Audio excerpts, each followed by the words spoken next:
बहुत बड़ा बयान, मैं एक बार कहूंगा फुल फ्रेम में चलाएं, शहीदों के खून का बदला लेंगे।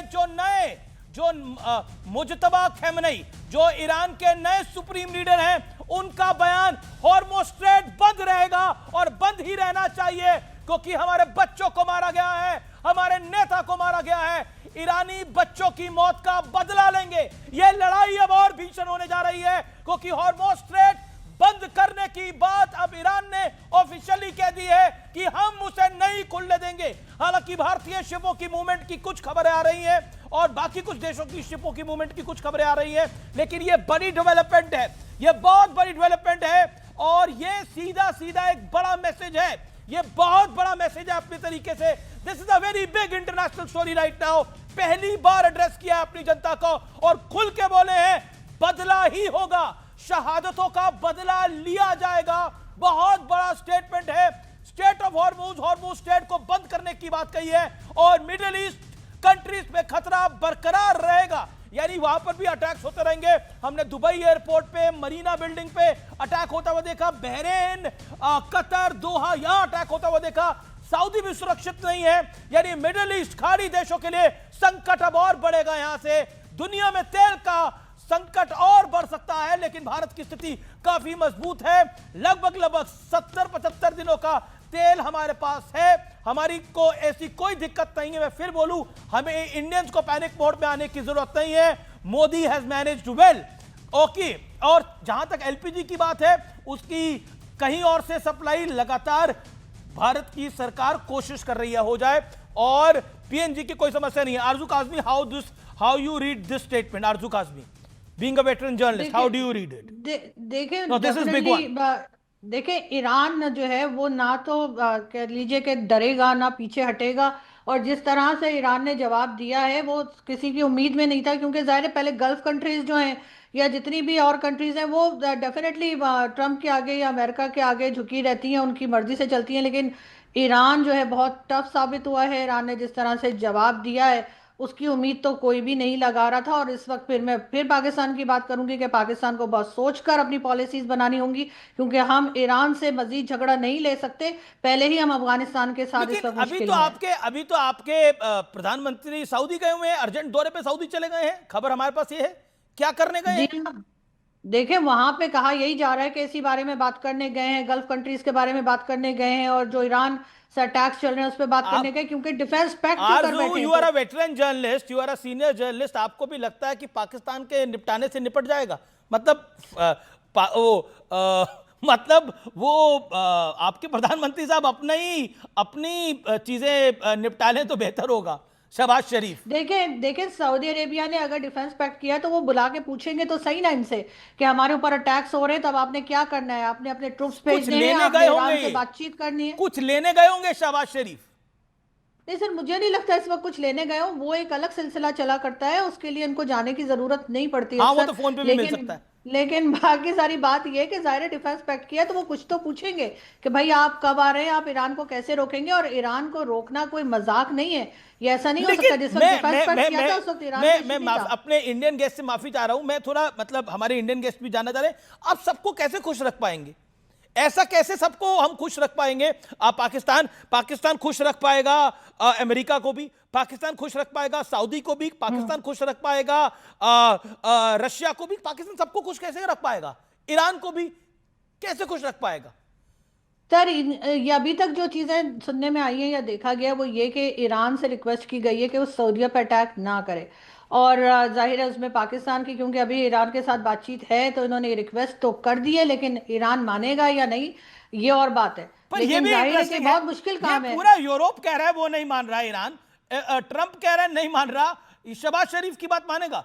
शहबाज शरीफ की उनके अपने मंत्री नहीं मान रहे बात।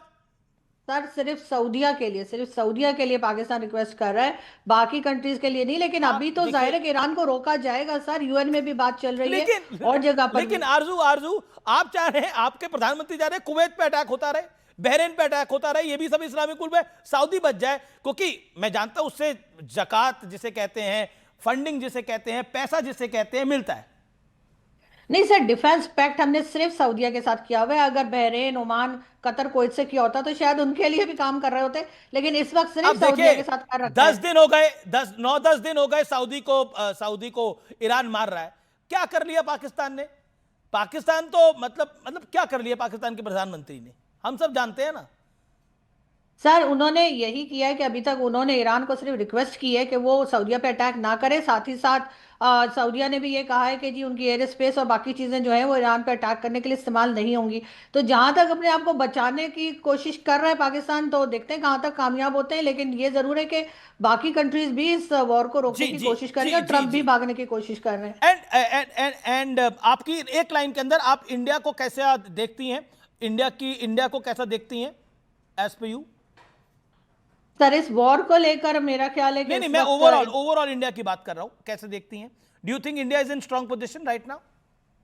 हाँ सर, जाहिर है कि आपकी इकोनॉमी स्ट्रांग है, आपकी गवर्नमेंट इस वक्त ठीक ठाक चल रही है, तो आप लोग इस वक्त स्ट्रांग पोजीशन में हैं।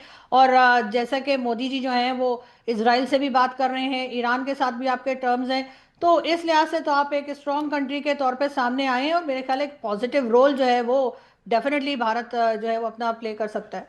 ओके ओके ओके, एक बड़ा मैसेज आपने इंडियन ऑपोजिशन के लिए भी दिया कि इंडिया की ऑपोजिशन तो खुल के सब कुछ बोल पाती है, और इंडिया एक बिल्कुल। स्ट्रांग पोजीशन में खड़ा हुआ है। मोदी जी की स्ट्रांग लीडरशिप है। This is a Pakistani journalist which feels that Faraz Kidwai. Do you think in this time, जो देश में इस समय संकट है, अगर हम कह सकते हैं एनर्जी सेक्टर में वर्ल्ड वाइड संकट है, उसके थोड़े काले बादल भारत पे भी है, उस समय आपको देश के साथ खड़ा होना चाहिए, और आप मोदी के खिलाफ हैं और उसके चक्कर चलते देश पे भी इसका असर आता है और आप लोग नेगेटिवली दिखते हैं। फराज किदवई। देखिए अमीर जी, आज बहुत बहुत शुक्रिया कि पाकिस्तान से हमको हमारी डेमोक्रेसी पर एक सर्टिफिकेट मिल गया, और पाकिस्तान से हमको यह भी पता चला कि हमारे मोदी जी कितना लोकप्रिय हैं। देखिए अमीर जी, आरजू एक वुमन है और इनकी पूरी रिस्पेक्ट है, और जैसा कि आपके चैनल पे दिखा रहे हैं कि ये तो पाकिस्तान रिस्पेक्ट से नहीं लाइव करते है। आप। तो आज पाकिस्तान के मेन का रिस्पेक्ट नहीं है, पाकिस्तान की वुमेन का रिस्पेक्ट है। नहीं, पाकिस्तान की मैं कोई रिस्पेक्ट नहीं करता हूं, आरजू की रिस्पेक्ट कर सकता हूं क्योंकि ये वुमन है। आपको जोक चलाना हो चलाइए, उसमें कोई प्रॉब्लम नहीं। नहीं नहीं, आप बोलिए। पाकिस्तान की किसी तरह से कोई रिस्पेक्ट नहीं। जी जी। अब आपने मुझे परेशानी में ये डाल दिया कि क्योंकि आरजू जो हैं वो पाकिस्तान से लाइव हैं, और क्योंकि आरजू एक महिला हैं, तो मैं आरजू आपके बारे में नहीं बात कर रहा हूं, लेकिन पाकिस्तान के किसी कौवे के सामने भी मैं अपने आदरणीय प्रधानमंत्री जी के खिलाफ कोई बात नहीं कर सकता हूं, इसलिए मैं चुप बैठा हूं। आप बाकी पैनलिस्ट के पास चले जाइए। जी, लेकिन मैं ऑपोजिशन की मैं बात कर रहा हूं। क्या आपको लगता नहीं है कि ऑपोजिशन का रोल कंस्ट्रक्टिव होना चाहिए? इस पे तो आप आंसर कर सकते हैं फराज 30 सेकंड में। Then I will go to Rohit and Pradeep Amir ji, Bhandari. मैं कैसे आंसर करूं? अमीर जी, ये पाकिस्तान में भी देखा जा रहा होगा। अमीर जी, ये पाकिस्तान में भी देखा जा रहा होगा। ओके, तो मैं अपने आदरणीय प्रधानमंत्री जी के बारे में, अपनी पार्लियामेंट के बारे में, अपने देश के बारे में मैं कैसे बोलूं? आप बताइए। ऐसा क्या है? मेरी मजबूरी आप समझिए। ऐसा क्या है जो पाकिस्तान से आरजू देख पा रही है? सफल कूटनीति, सफल अर्थनीति, सफल प्रधानमंत्री, जो आप इतनी पास से नहीं देख पा रहे लखनऊ से, वो रावलपिंडी से देख पा रही हैं। एक सेकेंड उनको मुबारक। Okay, Arzu wants to make a point. Arzu wants to make a point.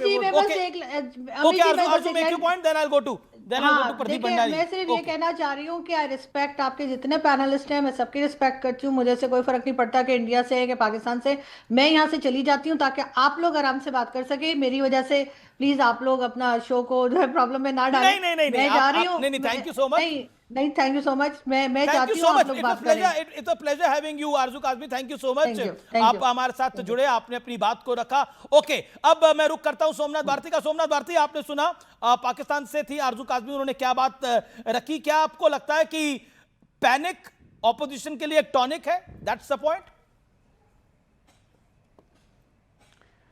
Amit ji, आज आपने बड़ा अच्छा एक्सपेरिमेंट किया है, क्योंकि मुझे याद है जब बचपन में छोटे छोटे हुआ करते थे ना, जब कुछ बड़ी बात किया करते थे तो मेरे फादर क्या करते थे, जो गरीब तबका था वहाँ ले जाते थे कि चलो भाई वहाँ ले चलते हैं। तो उनको देख कर लगता था हम उनसे बेहतर है। तो आज पाकिस्तान से एक नागरिक महिला को ले आए आप, और आप चाह रहे हैं कि भाई उनसे हम अच्छी अच्छी बातें कहलवा लें प्रधानमंत्री मोदी जी के लिए। और आपकी बेंचमार्किंग जो है मैं देख पाता हूँ, मोदी जी के जमाने में बेंचमार्किंग पाकिस्तान हो गई है। बेंचमार्किंग चाइना बनाइए ना, यूएस बनाइए, रशिया बनाइए, तब तो बढ़ेगा देश। लेकिन आज पाकिस्तान एक नागरिक से मोदी जी के बारे में अच्छा अच्छा बुलवा करके देश को करेंगे नहीं हम तो बड़ा अच्छा है। भाई साहब ऐसा है, पाकिस्तान फंडामेंटली स्टेट है। वो तो मैं आपको पहले चले गई मोहतरमा, तो दो सवाल पूछता। इस प्रकार से पाकिस्तान फंडामेंटली स्टेट बन गया और बर्बाद हो गया। मतलब एक ही वक्त दोनों देश आजाद हुए, लेकिन चूंकि फंडामेंटलिस्ट बना तो आज उसके पास यहां आप गलत बोल गए। भीख देने को तैयार नहीं है। एक ही वक्त दोनों देश आजाद नहीं हुए। भारत तो आदिकाल से है। पाकिस्तान 1947 में बना, भारत नहीं बना 1947 में। भारत को अंग्रेजों से आजादी मिल सकती है 1947 में। भारत आदिकाल से है। भारत भगवान राम के समय से है, भारत कृष्ण के समय से है, भारत ब्रह्मा विष्णु महेश के समय से है, भारत आदिकाल से है। भारत की आजादी का 1947, भारत की आजादी का लेना देना है, भारत का 1947 से कोई लेना देना नहीं है। मैं तो कह रहा हूं आज तो आपने कंगना को मात कर दिया। भाई कंगना ने कहा 2014 में हम आजाद हुए, आप कह रहे हम कभी गुलाम ही नहीं हुए ना। मैंने बोला 1947 में भारत को अंग्रेजों से आजादी मिली, लेकिन भारत का जन्म आदिकाल से है। पाकिस्तान का जन्म 1947 में जरूर हुआ, धर्म के आधार पर। अरे तब पाकिस्तान हमारा हिस्सा हुआ करता था, बांग्लादेश हमारा हिस्सा हुआ करता था जी। देखो पुराने ख्यालों में रख करके ना आप सच्चाई को झुठला नहीं सकते। बिल्कुल नहीं झुठला सकते, लेकिन जब तक जड़ें ना पता हो, इमारत भी मजबूत नहीं बन सकती।